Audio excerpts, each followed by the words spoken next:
Hola amigos y amigas de mi amigo Freud. Dedicamos este vídeo, nuevamente dedicamos un vídeo a la psicopatología. Dejamos aquí una referencia bibliográfica, perdón, el Diccionario para la Corrección Terminológica en Psicopatología, Psiquiatría y Psicología Clínica, aparecido en editorial Hélice y cuyo autor es Fernández Portugal.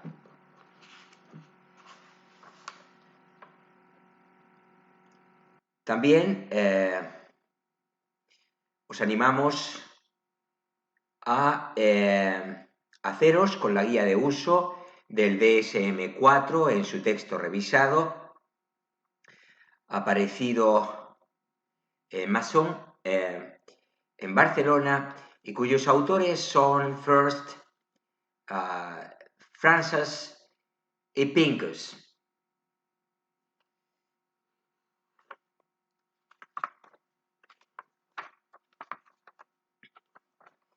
Pues bien,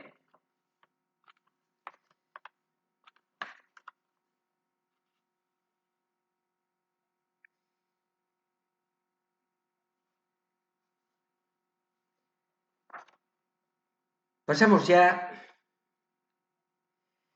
a abordar los contenidos específicos de este vídeo.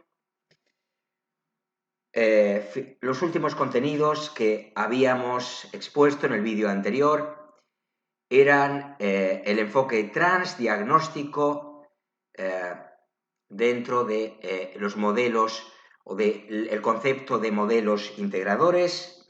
Habíamos explicado lo que era el transdiagnóstico, que significaba cambiar la óptica con que se miran los trastornos mentales, en lugar de fijarse en lo específico y diferencial, se focaliza en lo común y genérico que tienen entre sí los diferentes trastornos o grupos de trastornos. Bueno, algunos conceptos transdiagnósticos, objeto de constante investigación y análisis, mencionamos, la afectividad negativa, la afectividad positiva y la hiperactivación fisiológica, directamente implicados en los trastornos emocionales. Nos referimos, lógicamente, o nos referíamos a la ansiedad y la depresión. Luego hablábamos también del perfeccionismo, de otros conceptos transdiagnósticos, el perfeccionismo clínico, la baja autoestima, la intolerancia emocional y las dificultades interpersonales, muy ligados a los trastornos alimentarios. Bueno, pues ahora sí es el momento de abordar el factor P. Enseguida entenderéis de qué hablamos, ¿no? Manejamos los manuales, los mejores manuales para la preparación del examen PIR, es decir, para la obtención de una plaza para los 4 años de residencia como psicólogo interno residente, residencia hospitalaria y también en centros extrahospitalarios del Sistema Nacional de Salud. Bien, el factor P, decíamos. La investigación sobre la estructura y organización de los trastornos mentales es un campo en constante evolución. Entre modelos transdiagnósticos emerge un concepto que en psicopatología ha despertado tantos admiradores como detractores. El concepto ha sido bautizado como factor P.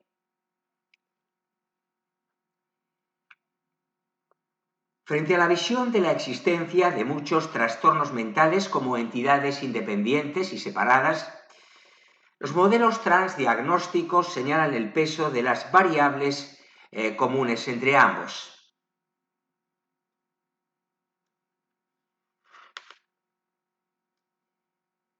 En este contexto, con el análisis factorial confirmatorio, se ha propuesto un factor P de psicopatología general, en analogía con el factor G de inteligencia.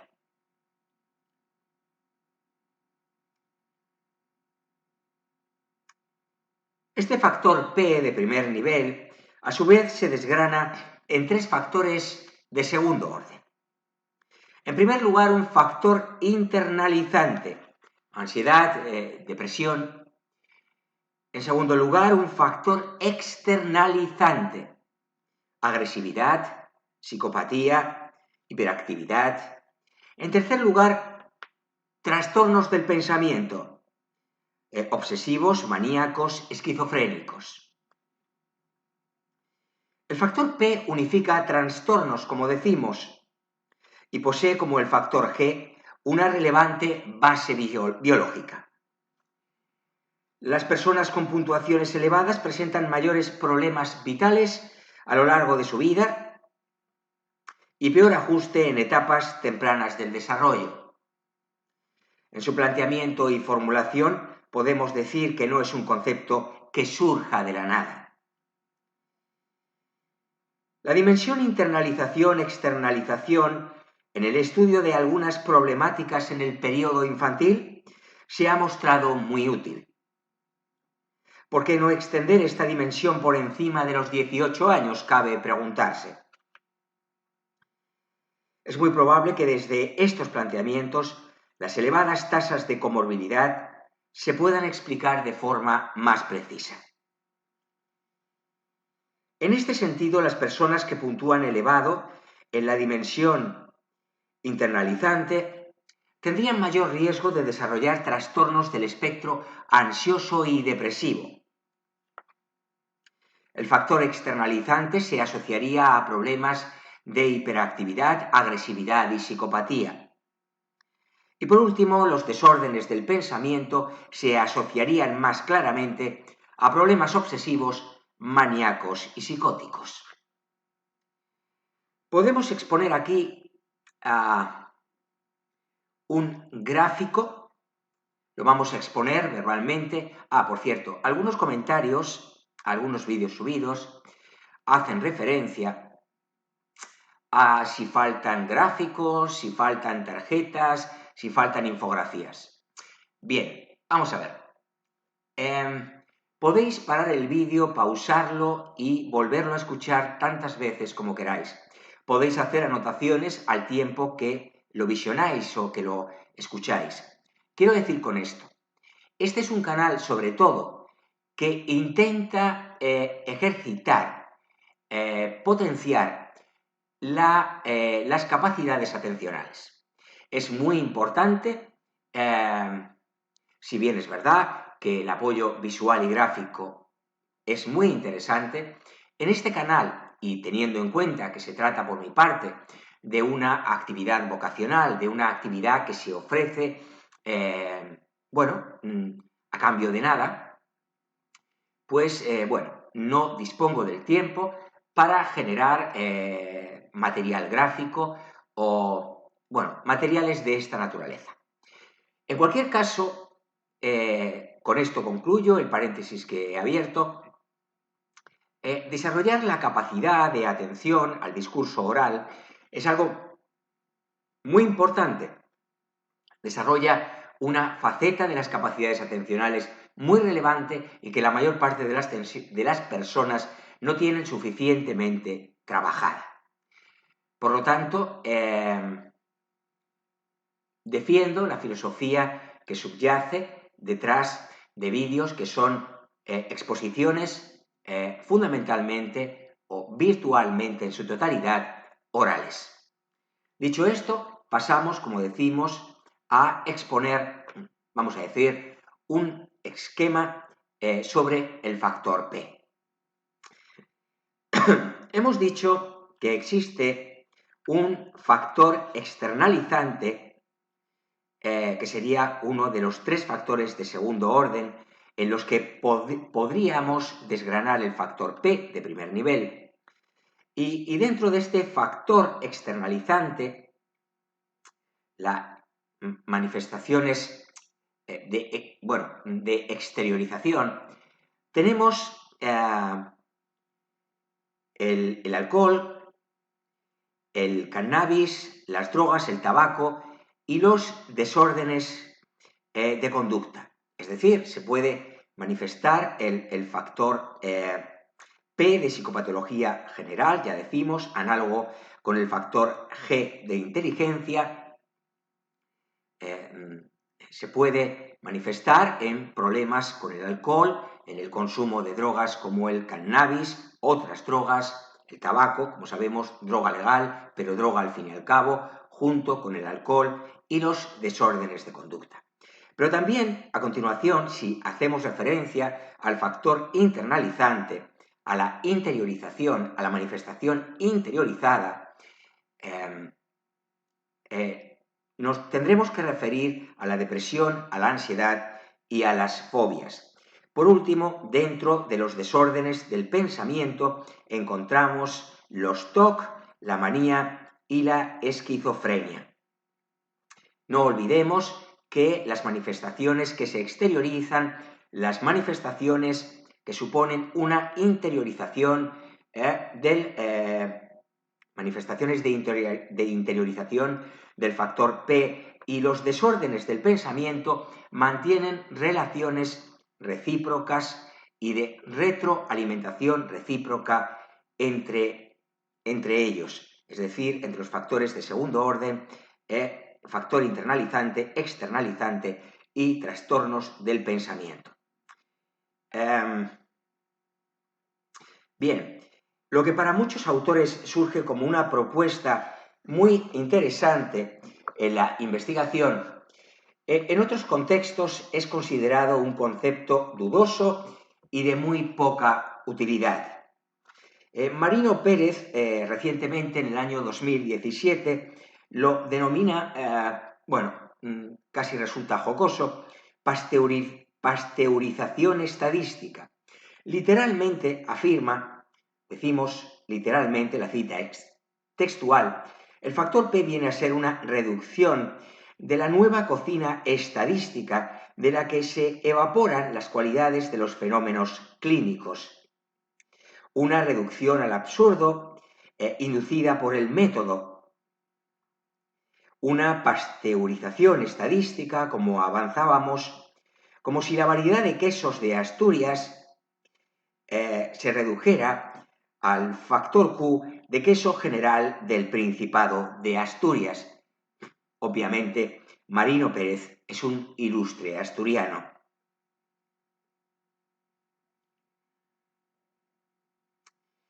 Bueno, entramos ya a exponer las clasificaciones psicopatológicas modernas y a seguir un poco cuál ha sido su evolución. Robert James define a mediados del siglo XVIII, concretamente en 1742, el término nosología como explicación de enfermedades. Bossuet de Sauvage propone en la segunda mitad del siglo XVIII la organización de las enfermedades mentales en 4 clases.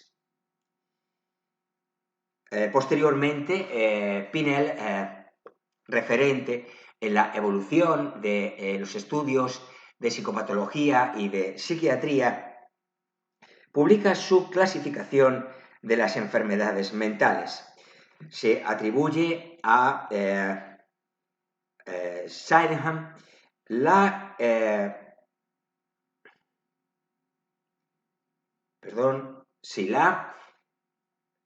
atribuimos a Sydenham la introducción del concepto de síndrome como un conjunto de síntomas y características que definen una enfermedad. A veces también se utiliza como un concepto más vago, más difuso, cuando no hay una enfermedad estrictamente definida, sino un conjunto de síntomas o signos que provocan malestar. En el siglo XIX surge un movimiento intelectual sobre la semiología de la enfermedad, cuyo principal descendiente, vamos a decirlo así, es la psicopatología descriptiva y, tras esta, la fenomenología clínica. Según Berrios, el principal objetivo de esta disciplina es el estudio de los signos de la enfermedad, que entonces fueron tomados como manifestaciones externas reales de la enfermedad y no tanto en un sentido simbólico. Es en Alemania, ya en la segunda mitad del XIX, donde encontramos los antecedentes próximos de las clasificaciones psiquiátricas actuales, con autores como Griesinger, que dio lugar a lo que se denominó la revolución somatista, Westphal, con la primera corriente que derivó en la neurología y neuropsicología actuales, y Kahlbaum, antecesor directo de Kraepelin y representante de la vertiente clínica. A lo largo de la obra de Kraepelin se va perfilando un modelo que separa alteraciones constitucionales y adquiridas, y en el que se sientan las bases de los grandes síndromes psicóticos funcionales que persisten en la actualidad. Kraepelin define las alteraciones en términos de complejos sintomáticos, no en términos de enfermedades. Bueno, es otro modo de verlo. Por lo tanto, recordemos algunos nombres en la Alemania de la segunda mitad del XIX, antecedentes próximos de las clasificaciones psiquiátricas actuales, Griesinger, Westphal y Kahlbaum, este último antecesor directo de Kraepelin. Bien, hablemos a continuación de la International Classification of Diseases, la ICD, por sus siglas en inglés. Bueno, las clasificaciones de la Organización Mundial de la Salud y de la APA, de la APA, la Asociación de Psiquiatría estadounidense, son las más importantes. El esquema que vamos a desarrollar a continuación lo podemos encontrar en algunas tablas que podéis encontrar en cualquier manual de psicopatología o asimismo de psiquiatría. Bien, como decimos, estamos ante los principales sistemas clasificatorios de acuerdo con la APA y con la OMS. Bien, si empezamos por la OMS y la CIE 6, que data de 1948, la Clasificación Internacional de las Enfermedades. Cuando decimos CIE, ahora estamos utilizando las siglas en castellano. Bueno, pues como decimos, la CIE 6, la sexta entrega de la CIE, Organización Mundial de la Salud, insistimos, recoge un capítulo específico para la enfermedad mental por primera vez en la historia. Ya posteriormente se une a estas clasificaciones la APA, la Asociación de Psiquiatría Estadounidense, ya en el año 1952, con la primera edición del DSM, el Manual Diagnóstico y Estadístico de los Trastornos Mentales. El DSM-1 recoge una influencia dinámica y el concepto de reacción de Maya. En 1955, algo después de la aparición del DSM-1, nos encontramos con el CIE 7, en el que respecto del CIE 6 se produce una reformulación de la CIE 6. El DSM-2 aparece ya en 1968. Bueno, repetimos, los DSM son obra de la APA, o de la APA, y en el DSM-2, como decimos, aparecen los trastornos psicofisiológicos y el concepto de caos, lógicamente en el marco de la psicopatología. La CIE 8 llega un año antes que el DSM-2, en 1967, y incorporando un glosario de términos, lo cual resultó muy útil, especialmente para los profesionales de la salud mental. En 1985, la APA lanza el DSM-3, en 1980, como decimos, donde encontramos criterios operativos para todos los trastornos.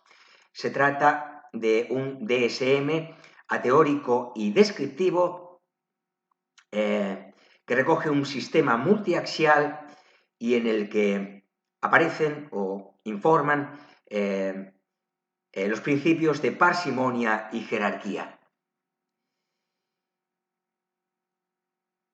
La CIE 9 aparece unos años antes del DSM-3, en 1975, y supone una nueva reformulación, como lo había sido de la CIE 8, como lo había sido la CIE 7 respecto de la CIE 6.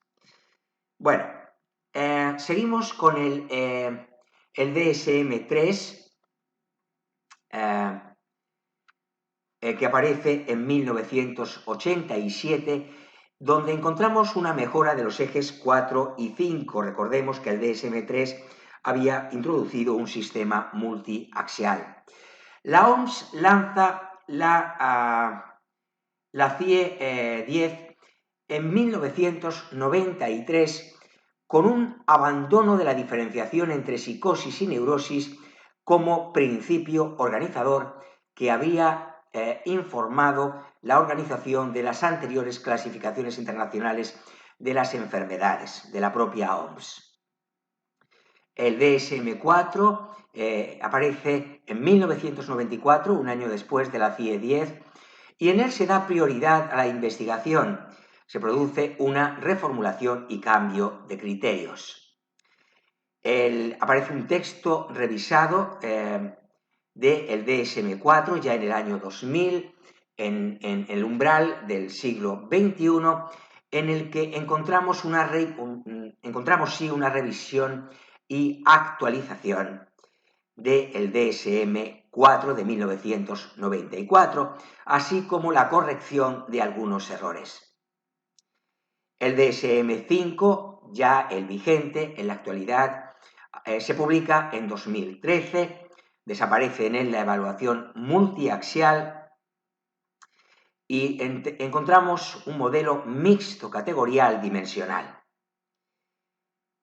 La CIE 11 aparece recientemente en el año 2019 y en ella desaparece asimismo la evaluación multiaxial y se produce una convergencia con la CIF y con el DSM-5.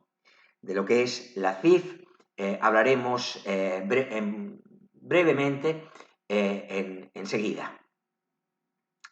Bueno, el DSM-5 ha entrado en vigor, creo que no me equivoco, en el año 2022. 2022, creo, sí. En 2021 estaba prevista sí, en el año 2022, digo con precisión. Desde luego ya está en vigor, pero el DSM-5 efectivamente es el año 2022 cuando arranca su aplicación por los profesionales de todo el mundo. Bien, encontramos los antecedentes de esta clasificación en la obra de Jacques Bertillon, director del Servicio de Estadística de París, quien presentó en Chicago en 1893 una nueva nomenclatura de enfermedades resultante de la combinación de las clasificaciones inglesa, alemana y suiza. Él mismo coordinó la segunda y tercera revisiones hasta que en 1929 la OMS, la Organización Mundial de la Salud, comenzó a hacerse cargo de las siguientes. Nos referimos a la ICD-4 y posteriores, la clasificación internacional de enfermedades. La 4 y posteriores, como digo. A partir de 1929, en que la OMS comienza a hacerse cargo de, de las distintas clasificaciones internacionales de las enfermedades. Como decimos, la que podríamos considerar la primera clasificación internacional de enfermedades sería la nueva nomenclatura de enfermedades de Jacques Bertillon, que presenta en Chicago en 1893 y que es resultante, como hemos comentado hace unos instantes, de la combinación de las clasificaciones inglesa, alemana y suiza. La sexta, antes de entrar con la ICD-6, SEX, debemos decir, porque estamos utilizando las siglas en inglés, debemos recordar aquí que hasta la quinta revisión se mantuvo la estructura inicial y solamente se incluían las enfermedades que eran causa de defunción e invalidez. Bien, la sexta revisión, la CIE 6, incluye por primera vez un capítulo específico para las enfermedades mentales. Ya se ha dicho esto, que se dividió en 3 secciones. Psicosis, desórdenes psiconeuróticos y trastornos del carácter, del comportamiento y de la inteligencia.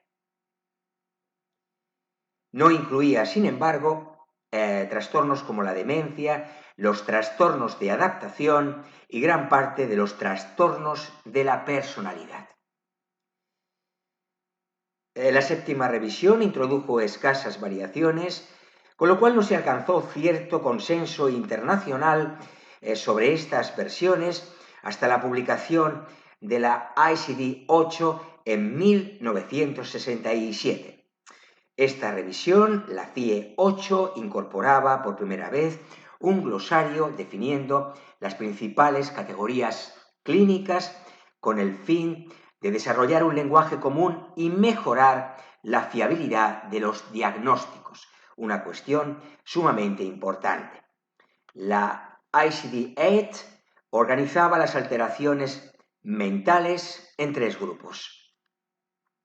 En primer lugar, psicosis, en segundo lugar, neurosis, trastornos de la personalidad y otros trastornos mentales no psicóticos, y en tercer lugar, oligofrenia.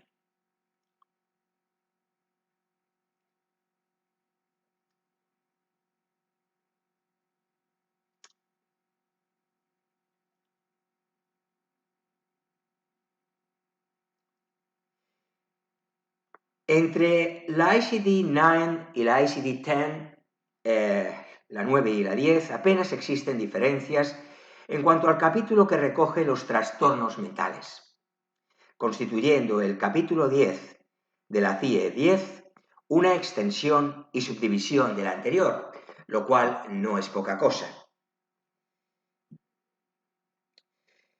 En la CIE 10 se abandona, sin embargo, la diferenciación entre psicosis y neurosis como principio organizador de la clasificación y se utiliza principalmente el término trastorno. Si os dais cuenta, en todos mis vídeos es el término que más profusamente utilizo. En 1989 se aprobó el texto básico y la Organización Mundial de la Salud acordó su introducción a partir de enero de 1993.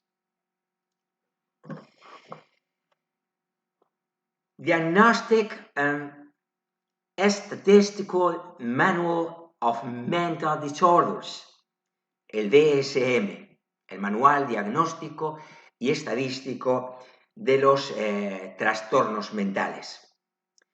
La primera clasificación psiquiátrica oficial norteamericana Se creó por encargo del gobierno en 1840, lógicamente, del gobierno de los Estados Unidos, e incluía bajo el término de idiocia y locura todas las alteraciones mentales.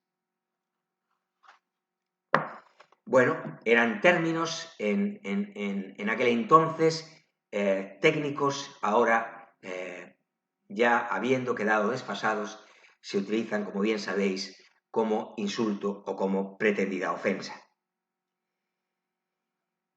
Bueno, creo que lo vamos a dejar aquí porque estamos ya con el objetivo de cumplir el estándar de 30 minutos para los vídeos subidos al canal. Me voy a poner, bueno, pues eso estricto con este estándar.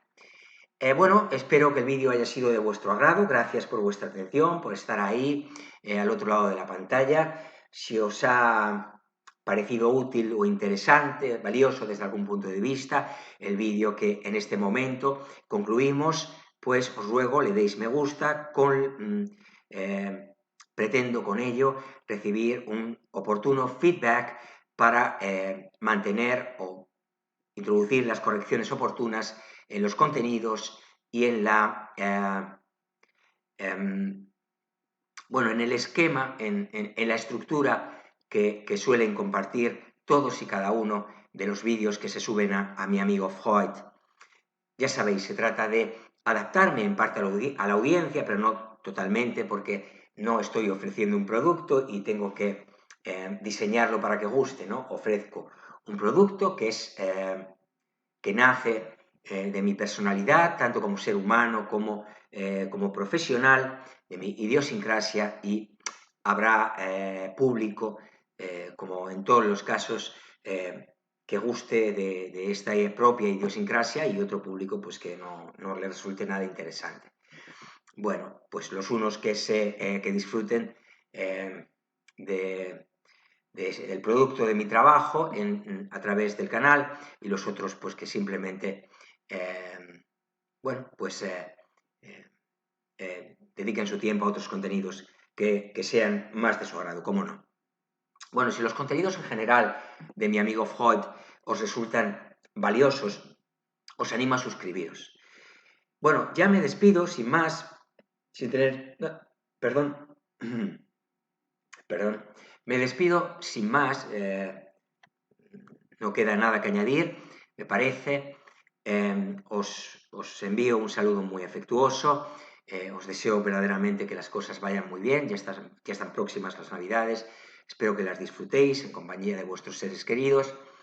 Y permitidme, por último, que os recuerde que mi amigo Freud, que es el vuestro, sin ninguna duda también, está siempre encantado de contar con vuestra atención, con vuestra compañía, ¿por qué no decirlo?, con vuestro apoyo, aliento y compromiso para con este proyecto que lleva su nombre, un proyecto que me alegro